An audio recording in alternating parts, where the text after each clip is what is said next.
Welcome to the F.L.O.W podcast, fearlessly leading our way.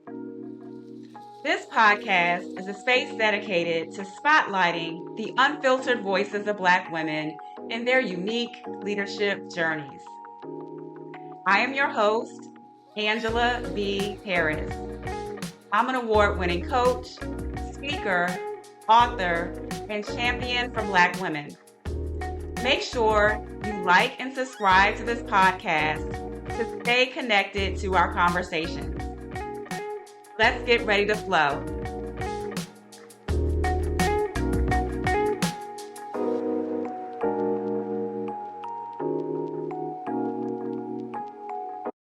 Hey, fearless leaders. Welcome back to the F.L.O.W podcast.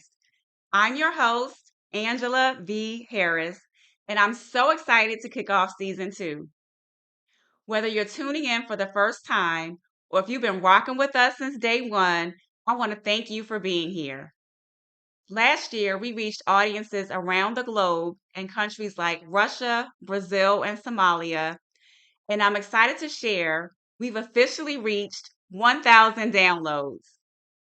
This milestone means the world to me, and it's all thanks to you, our incredible listeners. When I launched this podcast, my goal was to amplify the voices and stories of Black women in leadership. And the fact that so many of you have tuned in, shared episodes, and supported this journey is humbling and inspiring.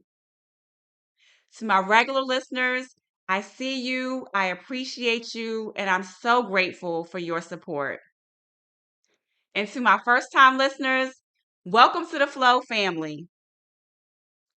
In today's episode, we're sitting down with Monica Barnett, the powerhouse behind Blueprint for Style.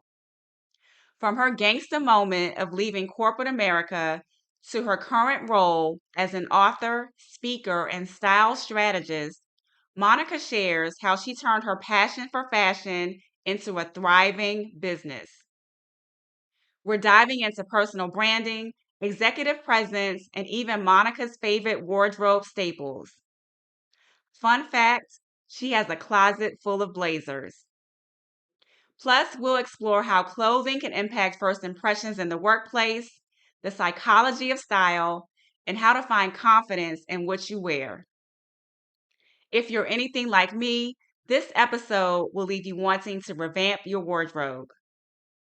I can't wait for you to meet Monica. Welcome to the show, Monica. Thank you for having me. I appreciate it. I am so excited to have you to kick off season 2 officially. And I did a poll recently, and the listeners said that they are really interested in learning more about personal branding and style. So our conversation is right on time. Yes, and since it's the start of the year, this is all kind of new year, new you vibe. So it's very good. Absolutely. I like it. Right. And speaking of vibes, I see that shirt you're wearing. What does your shirt say? Yes, my shirt says do not disturb, my peace, my joy, my grind, my whole entire vibe. It is Right. today that is, yes, we are there. We're centered, we're focused, we got other things, no distractions. So is that the whole vibe for 2025? Yes. I'm not even going to get into it because we don't have enough time on the whole what is your word for the year, but I'm very big on it. And so, I've secured my word and I'm moving forward on it, girl. All right. All right.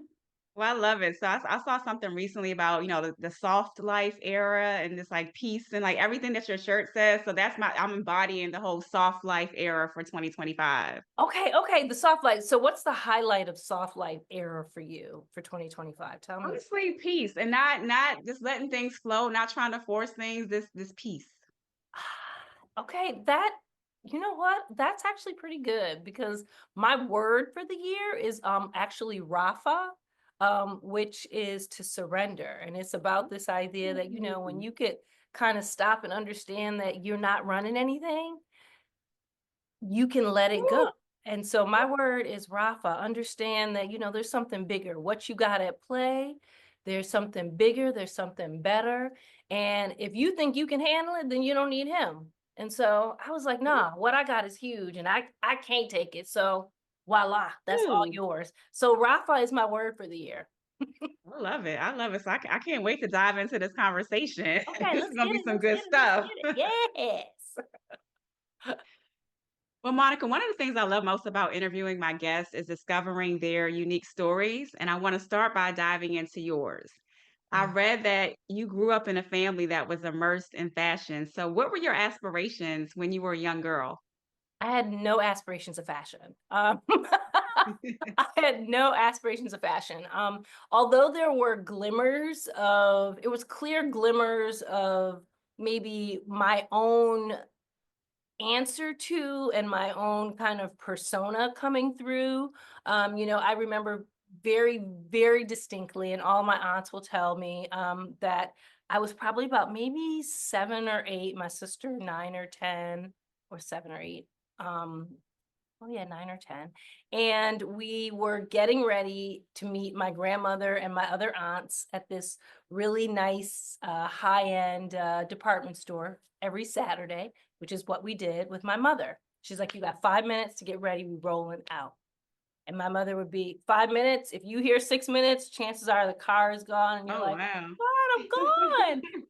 I remember I got into the car, I showed up, and my grandmother, her name was Ruby, looked at my mother, her name was Vivian, and said, Vivian, what is going on with the children? My mother let me do it myself. Girl, I showed up. I had on like plaid. I had on these rubber duckies that were so fabulous. I had on these, I don't know, like velour or velvet pants. I had on this it was just everything that I loved. I just put it on. And I was like, what's up, grandma? And she was like, oh baby, how are you? And she just looked at me and she was just like a little bit aghast, in Hmm. hindsight aghast, but I was like, I love it. And there were those little moments that I can absolutely tune into that told me that it was in me. Hmm. I just didn't quite know it was in me until um, back in 2005, which is really kind of the starting point of Blueprint for Style, when I say, I got a gangster moment. And it was my gangster moment. I went into my boss's office at the time and I said, I quit. He's like, what? I was like, yeah, I quit. I said, I'm done. I said, I'm tired. I said, my hair's turning gray. And some of it's falling out. I was like, it's not healthy anymore. I said, let's figure it out. I don't know what the timing is, but I went back to my desk. I called my sister and I said, I just quit my job.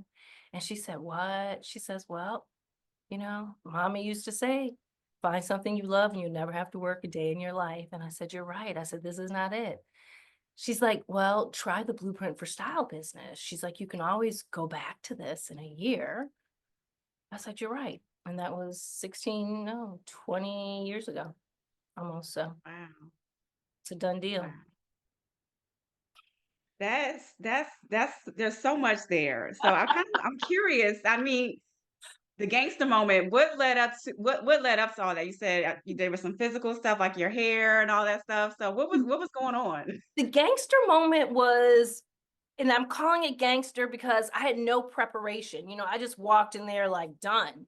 And I hadn't thought about it. I hadn't, gone back and looked at my finances to be like, oh, do I have money? Have I saved up? Have I cleared the deck on all my debt? No, none of that, which I had not. And I had no money. So none of that. It was very gangster. Mhm. But, there's a fine line between inspiration and insanity. And there are pieces of me that remind me that I definitely crossed it. So I don't necessarily share that same do it the way I did it. I think there's a more calculated way to do it. But for me, it was just the physical signs. My boss's boss's boss, I'd had a discussion with him a month ago, and he's like, hey, I want you to develop this new service line. And I was like, okay. And I was like, how many staff I'm getting? He's like, none. And I was like, Mm. what? New service line, develop the staff, and also hold down my current Mhm. gig that I was doing. And that's, 60, 70 hours a week. I had already started to lose my love and passion for it. And it just wasn't as much fun. It was starting to become work. And so, Mm. all those Yeah. little things led up, and I went to the doctor, and my doctor, girl, he was like, you have shingles. He's like, and that's from stress. That's from But right. Yep, yep, yep. I said, what? I was like, deuces. I said, I literally think it Mm. was probably that week I walked into my boss's office and I was like, I'm good. I'm done. I'm good. With, again, no foresight on where I was going or what I was going to do. But I was like, I'm good. This is not it. So that was the gangster moment. And it was in my mind very gangster. Well, I love that you listened to your body and didn't try to suck it up, stick it out, and make it work. Nah, that's not 'Cause me. that's what so many women do in situations like that. They They don't, not to down anyone, but they may not have the courage to take that risk and bet on themselves in the way that you did. Right, and I call it courage and a little bit of risk, and again, a little bit of insanity, but there's a piece of me that believes that there's also this support network, that I didn't know that I actually had, that I was just like my sister, again, who was like, "Yo, you're supposed to be doing what you love, and this is not it." She Mm, didn't mm, say, "Oh my God, what are you gonna do? What did you want?" It was none of that. It was no mhm, berating. It was, "Woosah, all right, try this new thing. Let's see what it's gonna do for you." So mhm. there's a lot to it you can unpack in retrospect. So I don't, no shade on people that don't do it. I Right, think right, right. there's definitely a lot. There's a lot there. Yeah, yeah, and it definitely speaks to me because it wasn't necessarily a gangster moment, but I had my tipping point moment myself within corporate America, and it was related to physical and mental health. So for me in 2022, toxic work environment, stressful work environment took its toll on me in the form of breast cancer, work-related depression, anxiety, and PTSD. And I had to give the deuces as well. Say, you try to take me out. I'm not going out. I'm out. Right. This is not my way. Thank you. Yeah, Yes. And so again, hats off to you. You get that moment of, okay, all right, I'm jumping, I'm bailing, I'm bouncing. I don't know what you want yep, to call leaping. it. Yep, I'm good. yep. I paid my tuition. This is a good Yes, lesson. It cost me money. I'm out yes, this way. yes. So did you already have blueprint of style established when Yeah, you made the gangster moment? yes, Blueprint for Style was established, but it wasn't established as a fallback. I had Okay. established it maybe like a year ago, and then Mm, it was and my sister is the one who always gives me these ideas. Like, thank you, God, for giving and bringing her in my life. Um, she was the one when I went back to the office who was like, "Hey, you've got Blueprint for Style, give it a whirl and try it." mhm. And I was like, "Oh." And I remember I talked to a young lady who is no longer someone I talked to, but she was like, "You need an online presence." She's like, "You're gonna have to do this." This is back when, again, almost 20 years ago, Yeah, where yeah. blogging was big. I'm dating myself. She's like, "You need an online presence. You need to make sure you can go to some major fashion weeks to credential yourself, da da da da da." And I focused and I shifted very quickly. I'm a Scorpio, and there's the Scorpio in me. Oh, you are? Oh, That's awesome. The why Scorpio do I in love you me. so much? I see, I knew it. We vibe on so many levels about so much stuff. But Scorpio, at least Scorpio women that I know, we're like a do it checklist, give it to me done and Yes, check with me. Like if you say we yes, should plan a vacation, chances are I made it home and I've like, here are 4 locations we could probably do. Here are some dates and here's so and so. Like, don't tell me that because I'm off and running. And I yes. did the same thing when my sister was like, try Blueprint for Style. My girlfriend is like, you need to do this.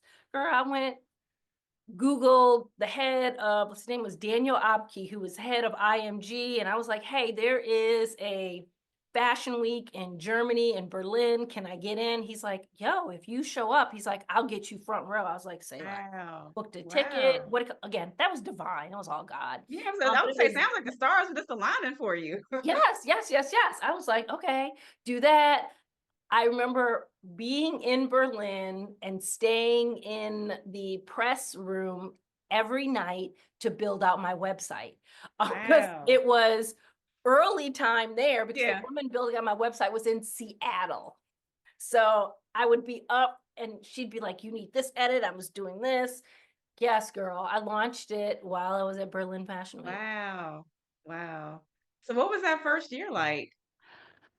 The first year was fun, and it was fun. And I will say it's because there's a phrase called ignorance is bliss. I didn't know the work it would take. So it was fun. Mm, I was like, oh, mhm. awesome. I was like, I can blog, I could do this, da da da da. And I hadn't stopped yet to calculate the numbers. I hadn't stopped to figure out what I needed to make. I had done Yep. no kind of cost benefit, no kind of breaking, like nothing. I was just like, okay, I can do this. But the money was coming in from my old job. So Okay. I was like, oh, this is great.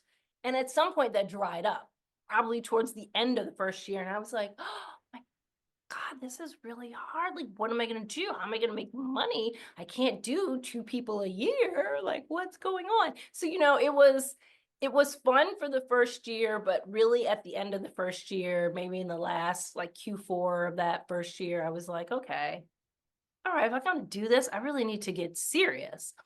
But again, not quite believing in my ability, I hedged my bets. I got serious about the numbers, but I also was like, if I need to go back into the industry, let me put out some feelers for this Jones in case this is not working.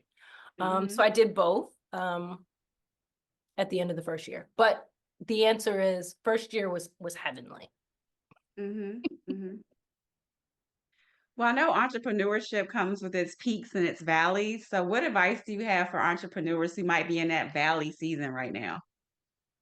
Oh, God, there's so much, and we have so little time. So I'm gonna say I'll give two or three. It's the consultant in me that always comes up with two or three. I would say if you are in the valley, I would say stop and assess exactly where you are and give yourself grace for where you've come from. That's number one. You've got to give yourself grace from where you've come from. I won't meander and tell all the stories of all the millionaires and billionaires today, but at some point, they all had a helping hand. But so you've got to stop and give yourself grace.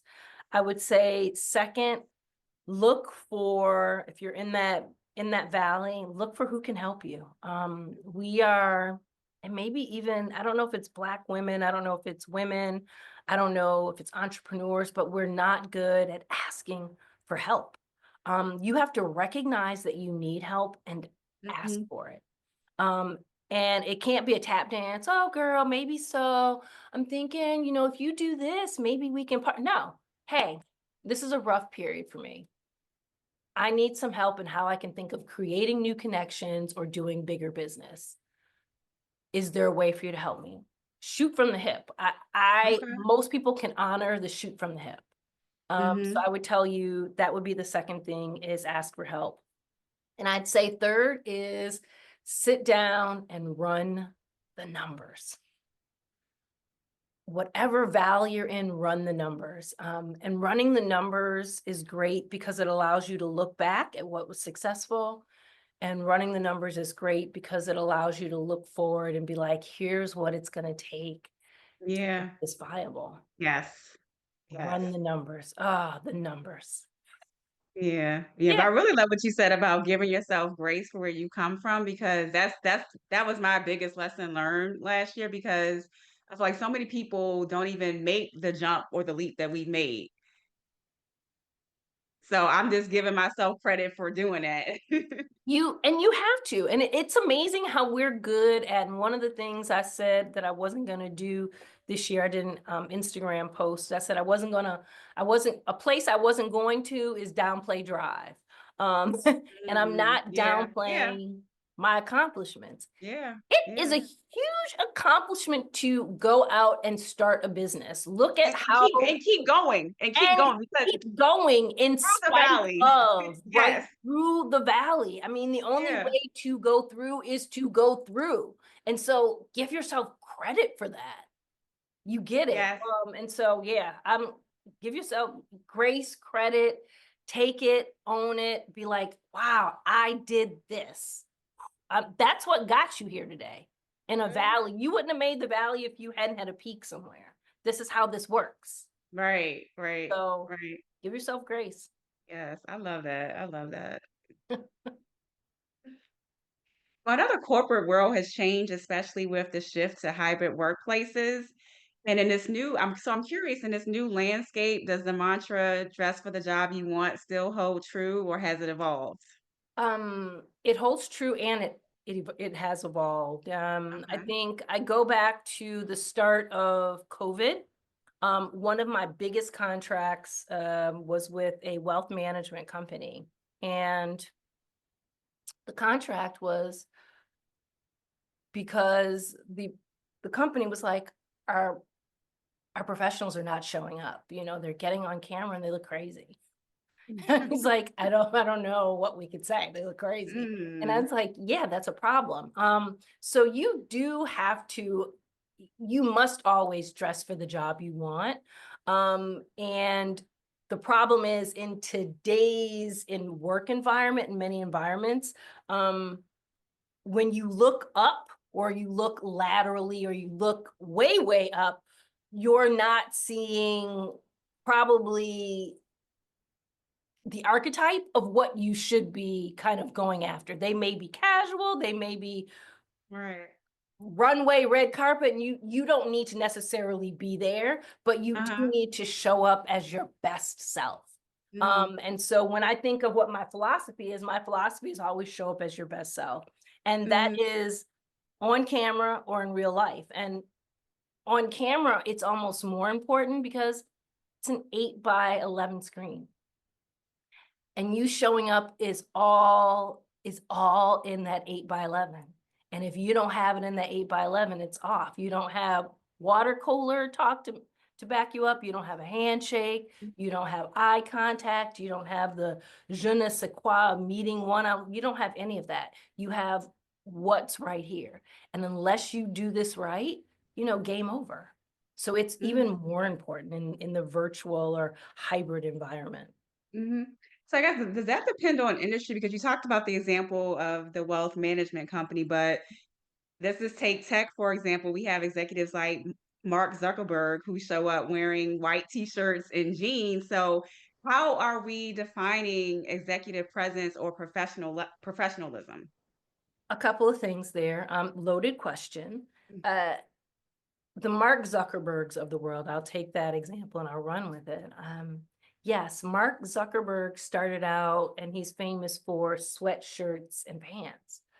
Look at Mark Zuckerberg when he goes on Capitol Hill. Mhm, He ain't in nan one of those. He's in a suit. Okay, know your audience. mhm, um that's regardless of the environment. Know your audience. And if you are interviewing, if you are new to something, if you are trying to get in on something, the answer is twofold. Know your audience, and go slightly above what it is their norm or their culture is, slightly mhm, above. You're trying to get in on something. So don't look like, oh, I got this. I can do what y'all do. That's not quite where you want to be, but you also don't want to read tone deaf. Oh, you all are casual, but I come in a suit. mhm, How do we marry that? So you need to spend your time, research, read your audience, know your audience, and come, in that vein, but maybe a little slightly elevated is what I like to say. And mhm, that's mhm. regardless of industry. Yeah. What you said just kind of took me back to a company I was working for when I was in Philadelphia. Obviously, we had casual Fridays, business casual Fridays. And to your point, I was always a little elevated on my, Mhm. casual Fridays, maybe like, a blazer and jeans, but I guess a little elevated. And I Yes. remember I was in a meeting one day and there was a woman, one of my stakeholders. She's like, "Don't you ever dress down?" What does that mean? Like, Right. tell me more. And Yeah. when people come with questions like that, I'm famous for asking the question. I'm famous for the pause because I want the gravity of the question and maybe the asininity or the silliness of your question to weigh Mm-hmm. in. And then I'm always going to ask, help me understand what it is you mean by that.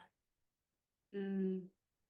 Clarity above all that, get an understanding. So I'm going to like, help me understand what it is you're saying. Because if you're saying, "Why don't I dress bad like you?" then I'm good. I'm good. I'm That's actually good. exactly what it was, right? Because I was Yeah, elevated. She was not that's what elevated. it is. I'm good. I'm good right here like this because this makes me feel good. And I Mhm. dress not to focus on anyone else. I dress because it makes me feel good. How about that? Yeah, yeah, thanks, girl. Yeah, okay, let me keep this. Yes, okay. Yeah. Well, Monica, I know that first perceptions, when it comes to first perceptions, like 55% of that is visual. So, how do we balance the idea that clothing can impact perceptions without equating someone's wardrobe to their intelligence or competence? Mhm. Oh wow, that's everything. There's so much to unpack with that. Um, Hmm. so the work that I do is very much rooted in the psychology of style. It's rooted in just the psychology, social psychology. It is 55% of first impression is based on how you look. But understand that in as much as it is based on how you look, um, Hmm. it is equal parts based on who it is you're interacting with, right? And what it is they value. Again, come back to this ideal of read your audience. Yeah. Um, Showing up and how you show up as your quote unquote best self looks different in different environments, different times of day with different individuals.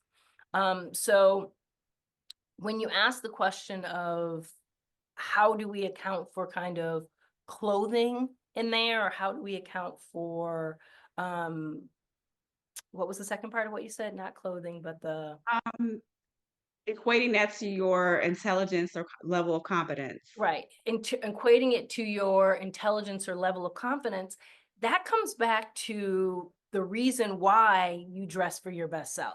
You dress to show your best self because it creates confidence in you.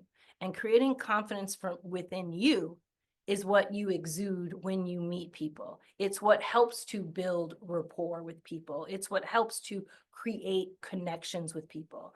Psychology tells us in its rawest form that people like people that look like them. That doesn't mean you have to look like them, but that means they need to see something in you that they can connect with. If I Mm-hmm. see you dressed head to toe, but you're fidgeting, it's not quite right, you're like this, what I read from that is that something isn't right. That's not something that I want to connect with. That's not a relationship I want to build. So I discount or I clarify the point when we talk about clothing or using it as a symbol for your intelligence, because it isn't quite that. It's more about this ideal of building rapport and creating connection.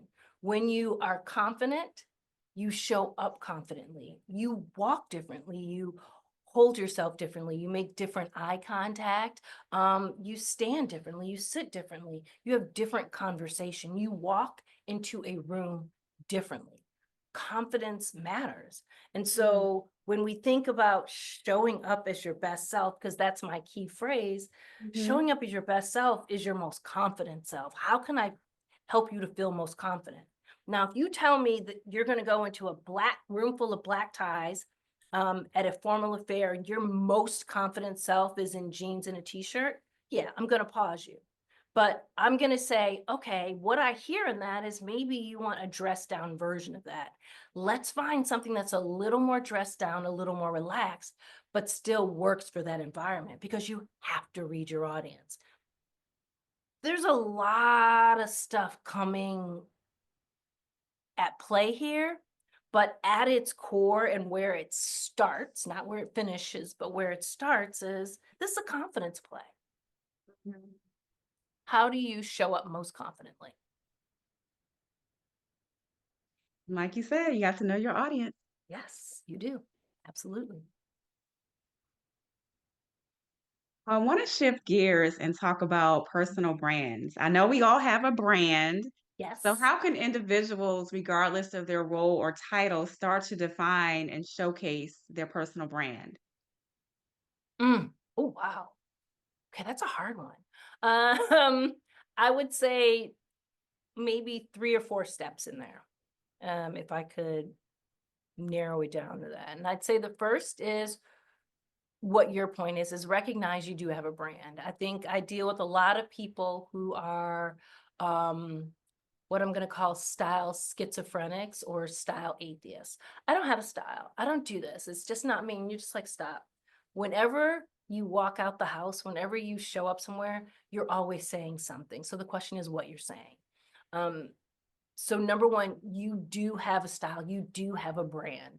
And if you can recognize that, then you can move on to point two, which is to understand in developing that brand, what makes you most confident. And so I'll use the example of the client who is very good at telling me, I love jeans. I always want to be casual. That's my most confident, but I can't walk into, a meeting with a potential client and be in jeans. I said, okay. I said, but what we need to do and what my job is to peel back the layers on jeans. So what is it about denim? Is it that it's relatable and everyday? Is it that it can work and match anything? Is it that they're stretchy and they kind of suck everything in but give you a shape? I can recreate all those aspects in a different item for you, Mm. right? But tell me that. So you've got to understand what makes you most confident. And that is oftentimes kind of peeling back the layers of the onion on that, Mhm. on your avatar, on your ideal you to ask that question. And then third, if you're thinking about building a brand, I would say find what you love. Find what you love. And that's not necessarily the same thing as what makes you most confident. Find what you love. For me, I love bright colors. For me, I am beholden to camel, anything camel and anything navy. I gravitate. I will double take on it always, always. I know that's what I love. Find what you love. Take all those pieces and you've got the beginnings of building your brand, right? Which is, what is that signature piece that you're always going to have, or that signature color that you're always going Yeah, to have? yeah. Or better yet, once you're elevated, what's the signature connection or moment that you evoke from people when they meet you?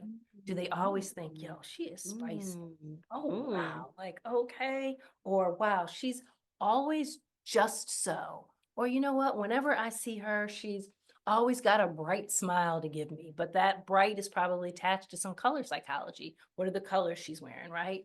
You rarely Mhm. find someone in all black and you're going to be like, oh, they have a bright smile. It reads goth, Mm. right? It reads mortuary fabulous. So, you have to find those things, find what it is you want to evoke in connecting with people. So I have to ask, what's your signature wardrobe piece? Oh my gosh. Okay. I don't, it's such a hard question because I don't know that I have one, but can I give, can I give two or three? Sure. So my first one I'm always going to say is a white button-down shirt, a crisp white. Oh, like game over, hands down, walk out of the room. You will never, and I travel a lot. I am a million miler on 2 airlines. I travel all the time. You will never, have never caught me ever traveling anywhere without a white button down. Done. It's a summer, winter, fall, doesn't matter. Weekend, weekday, dress up, dress, doesn't matter. I'm always going to have a white button down. And so in my closet, I have many different types. The second piece I would say is blazers. Oh, I love blazers. Mhm. Blazers are because when I think of my style persona, I always want to have the versatility to level up. And a blazer is just the easiest way to add some polish and finish. I can have on a t-shirt and jeans, put on a blazer, pop the collar, talk to me. I can walk into a room, but like what? Hello, say something, right? I Um, love it. so I would say a blazer. Then I would say the third element for me that is probably an essential is just great accessories. And so I'm lumping all that in into one thing is great accessories. I attune or I imagine building an outfit like building a structure, and you have bricks and you have mortar.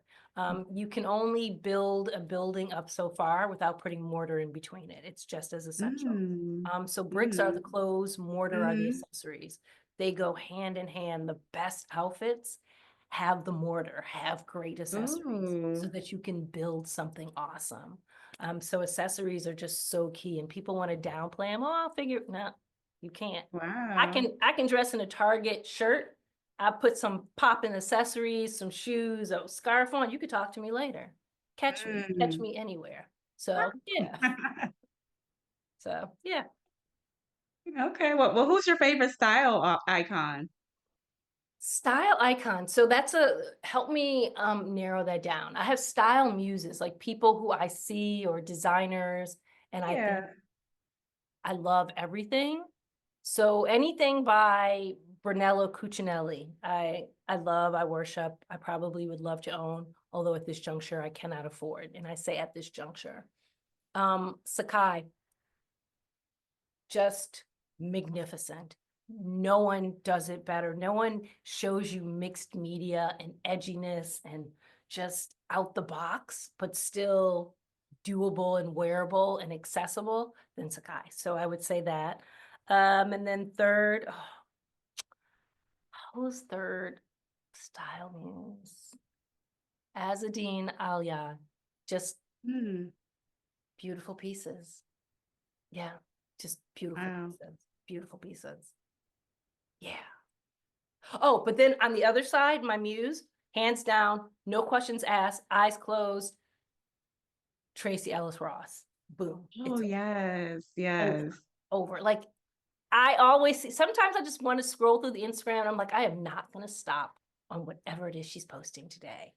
I'm not going to do it. And I just stop and I'm like, oh, awesome. I love it. She just always does something awesome, and she's so real and she's so authentic Yeah, about it yeah. that it just you connect. So again, you come back to a brand, she covers the gamut, right? And she gets a lot of her clothes. I mean, some of it I'm sure is passed down from her mother or her family, but at the end of the day, she evokes this authenticity, this Mm. playfulness, this zest that just shows up no matter what she has on. And you're just like, dang it, I love that. Like, what? I wouldn't even wear that, and I love that. She's awesome. Mm. Well, Tracy Ellis Ross, if you're ever listening, Monica would love to meet you. Fall over. You'd be like, Monica, get up. Get up. I'm like, ah. So yes. I know you're the author of two books. Can you share what inspired you to write them and what the readers will gain? Okay. Easy on the first question, harder on the second. Um, I chose to write both of them because it was almost a captive audience. I just felt like I had so much to share.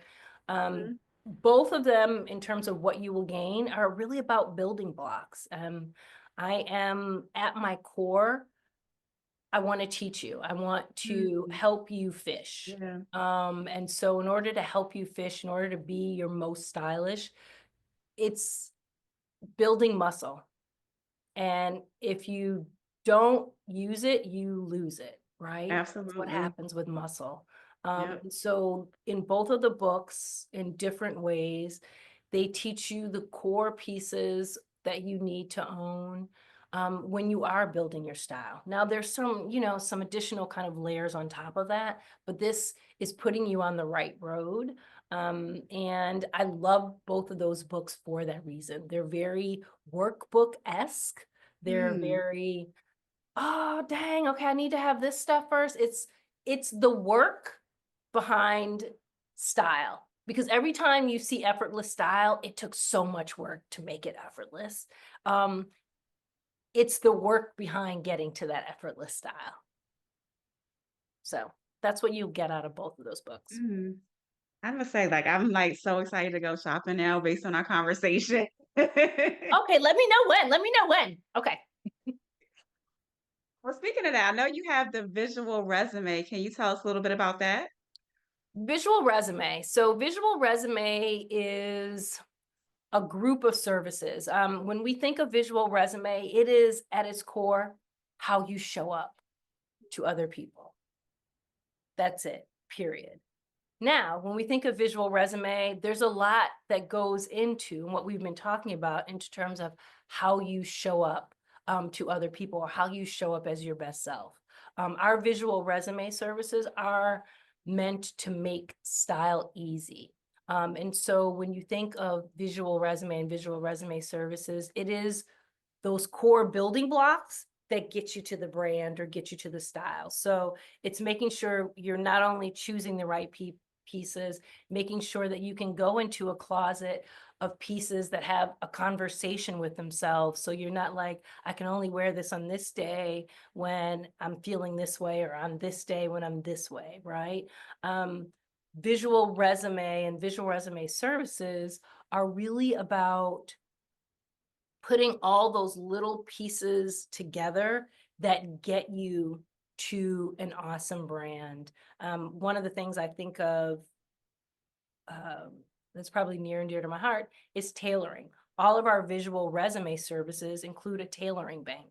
Wow. It's so that you can go and get said item that works for you. Right. 80, maybe 90% of my closet has seen the hands of a tailor. It's a nip here, a tuck there, and loosening up there, a hem there, that really makes it yours, right? That makes it so when you put it on, you're like, yeah, I got my theme song playing. What's up? What's up? And you can really wear that piece. And that's how you should feel about your clothes. So that's what your visual resume is. It's just how you show up as your best self. Mm, I love that. So I have to ask, how large is your closet, Monica? Oh my gosh, people ask that question and everyone is surprised. It's teeny. It is so, so small. It is, well, I have three closets, No one, judgment. huh? Judgment. No. No, I have three closets, but one is actually not even used for clothes. It's got all kinds of books in it because I'm an avid reader. The one other closet has blazers. It's all blazers, like all blazers. Like I love blazers and third layers that much. It's all blazers. And then the other closet are my clothes, are my seasonal clothes that I wear. Mhm, mhm. In one of the books, I talk about the older you get, the frequency with which you should change over your closet. And I'm Mm, at the stage now where roughly about almost 60 to 70% of my closet doesn't change year at any point during the year. They're just staples that they can go year round. I'm going to flex up with some summer sundresses and yeah. tops, but pretty much my closet stays intact. So there's that closet. It can't be bigger than the size of a standard couch. Okay. Okay. That's it. And then I have one closet that is for my shoes. And that shoe closet originally started out with about 100. And I did a project and gave away and donated and got it down to 40 pairs. So I have Wow. 40 pairs of shoes in that closet. That's it. So not Wow. huge, but Mhm. not small. Okay. And you have a closet just of blazers. That's amazing. I understand. I love them that much. And when I'm online or I'm shopping with one of my girlfriends, Julia, she laughs because my phrase, and she'll hear me say it. I was like, I could just wear that on Saturday. And she's like, you literally say that about everything that you want to get. I was like, but I'm just saying, I could probably wear that on a Saturday. She's like, get it, Monica. I'm like, thank you. That's my key phrase. That's how you know I really want it. Uh, Mhm. yeah, I love blazers. Oh, yes. I'm in the midst of getting a new one made, so that's Oh, wow. the whole Wow. point of excitement for me. I It's a can't wait to see sadness and an that. excitement. Yes, yes, yes. I will at some point have to share it with you because there's, as always, a story behind it. um, because do I have a minute to tell my story? Go ahead, Okay, go good. ahead. So I have a blazer, one of my favorite blazers. I am a chronic repeat wearer. Again, with such a small closet in terms of clothes, I wear them all the time. I have a blazer that I bought 16 years ago. I bought it at a consignment store in Paris. And I rocked it so hard, so hard, so hard, so hard, so hard that when I took it to the tailor, I was like, can you repair the patches and the holes that are in my blazer? She's like, Monica, she's like, no. I mean, I had just holes everywhere in it. And I was like, I can't actually wear it anymore. I was like, but I'm okay. We're going to elevate it by putting some cool patches on it, Mm, so it'll be new and different. And she's like, no. She's like, the fabric is too fine at this juncture that once we start to put the patch on, she's like, it's just going to form another rip. mm-hmm, And I cried almost. I lamented. I was like, I'm not ready to give it up because it's perfection. She said, don't worry. mm-hmm. She's like, we're going to recreate it and create a new one for you. Wow. So I Wow. just finished picking the fabric. I just finished picking the lining, and I am so excited. So she still has it. It's literally going to have the exact same shape. The fabric will be a little different. It's very hard to find that fabric and that quality of fabric from back in the day, Yeah. but we are in the midst of remaking it. I've got a few more weeks. I'm so excited. Wow. That is so exciting. So excited. So yes. You definitely have to send me a picture when it's done. Oh, 100%. And I'm most excited about the lining. I picked up the lining. The lining is so like, it just pops. It's fabulous. I was just like, I don't know, but I'm going to be ready to kind of turn the Right? blazer inside out. Yeah. Like, what's up, y'all? Hey, what's going on? It's awesome. Okay, enough said about Like I feel like you know a debut party for this blazer, like a big that. reveal party. I do. I literally I keep timing it and I keep checking with her to be like, what event can I plan Right? in which I will be wearing this blazer because it's going to happen. I'm To ready. make that happen, Monica. I see you on the red carpet, walking down a fashion show. I see all that for you. Thank you. Thank you. I receive all that. I 100% receive all of that. I am so ready for this piece to just kind of get it and get it fitted and just wear it. It's such a beautiful blazer. I really did love it. I wore it Wow. way too much, clearly, but Yeah. beautiful. Wow. Well, now you have something new to look forward to. Yes, I'm excited. Well, I want to switch things up a little bit and move into a lightning round. So we're going to get to know a little bit more about you with some quick and candid, straight from the heart questions. Okay. So I'll ask you some rapid fire questions. You can answer with just a sentence or two. Okay. I'm ready. All right, here we go. One thing I try to do every day is Pray and stretch. I feel most alive when I'm in jeans, vintage tee, and a blazer and heels.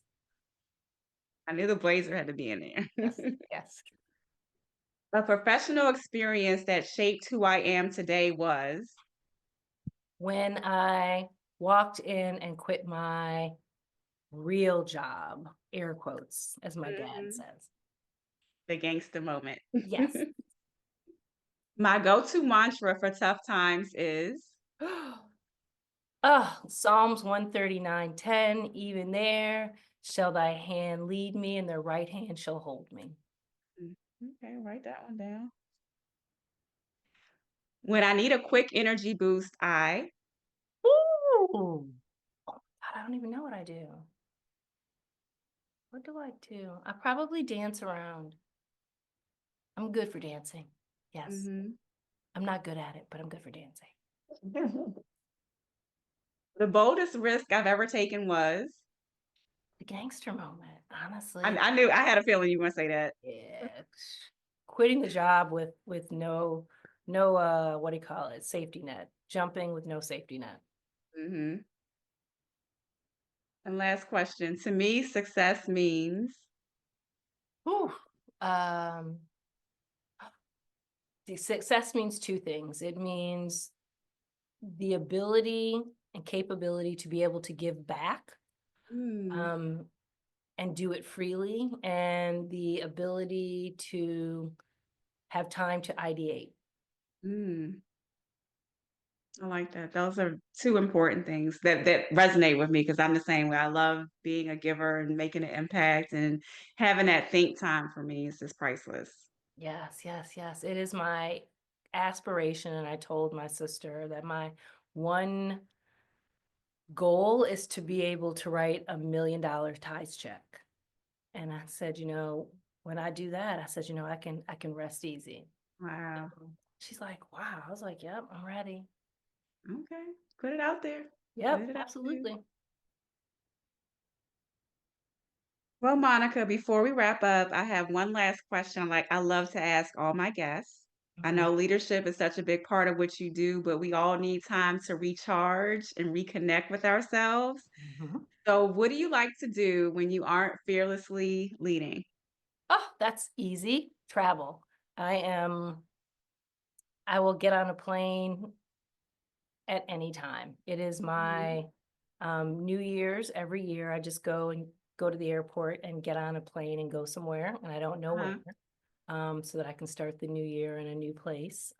So just traveling, like I love it. It just opens up your eyes. It's a moment Yeah. to exhale. It's a moment to see something new, interact with new people, Yes. see something old in a new way. Just that's it. It's awesome, and usually good food. And I'm so, a foodie as well. Yes. yeah, yeah, yeah. I'm not even gonna call myself a foodie because there's sometimes I'll eat it and I'll be like, oh, that's the nastiest thing ever. But I want to try it. Yeah. So I'm curious, where did you start 2025? That is a great question.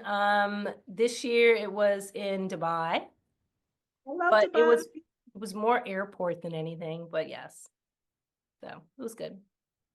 Okay. Well, Monica, thanks for sharing your blueprint for style with us and your gangster moment story. You're welcome. I'm happy I could share with all of your listeners and with you. It's fun. How can the listeners stay connected with you? The easiest way is to either head to my website, www.blueprint for FOR style.com, or grab me on Instagram or LinkedIn at Blueprint for Style. Again, any one of those handles, monikers, you will find me somewhere. Um, Okay. and just reach out. Great. And I'll make sure I include that information in the show notes so the listeners can have a link to connect with you. Please do. Please do. And to our listeners, thanks for joining us as we kick off season 2 of the Flow podcast. As a reminder, episodes are released bi weekly on Wednesdays and available on your favorite podcast platform. If you enjoyed this episode, please take a moment to share it with someone who needs to hear it. Thanks for tuning in today. Hey, fearless leaders, it's your host, Angela V. Harris, and I wanted to let you know that I'm competing in the 2025 Miss Corporate America competition as Miss Washington, D.C. The Miss Corporate America competition recognizes women who are innovators and influencers in their respective fields of business. This is my first competition, and I'm honored to represent my hometown of Washington, D.C., and bring the crown back to our city. I'm thrilled to introduce my pageant platform, Accelerate Her, Elevating Black Women in Tech. This initiative is dedicated to increasing the representation and advancement of Black women in the tech industry. I spent over 20 years in corporate America as a Black woman in tech, so this is deeply personal for me. Here's how you can help. First, vote for People's Choice when voting opens in April. Your vote will help me stand out and advance in the competition. Next, invite me to be a guest on your podcast, webinar, or event. I love to share my platform and connect with like minded individuals passionate about diversity in tech. Consider becoming a sponsor. Your support can make a significant impact. I invite you to join me at the Miss Corporate America competition in Orlando, Florida, taking place June 19th through the 21st. Seeing your face in the audience would mean the world to me. If you're part of an organization that supports diversity, tech, or mentorship, let's collaborate. Stay tuned to the F.L.O.W podcast for more updates on this journey, or you can follow my journey on my website at angelavharris.com or on Instagram at Coach Angela V. Harris. Thanks for your support. Thank you for listening to the F.L.O.W podcast. As we wrap up today's episode, always remember your unique path, your voice, and your leadership matter. If you loved what you heard, subscribe now to stay updated on our latest episodes. Take a moment to leave a review and share this episode with someone who can benefit from these conversations. You can stay connected with me on Instagram at the F.L.O.W podcast with Angela, or visit me on the web at angelavharris.com. Until next time, take care, stay inspired, and keep fearlessly leading in your own way.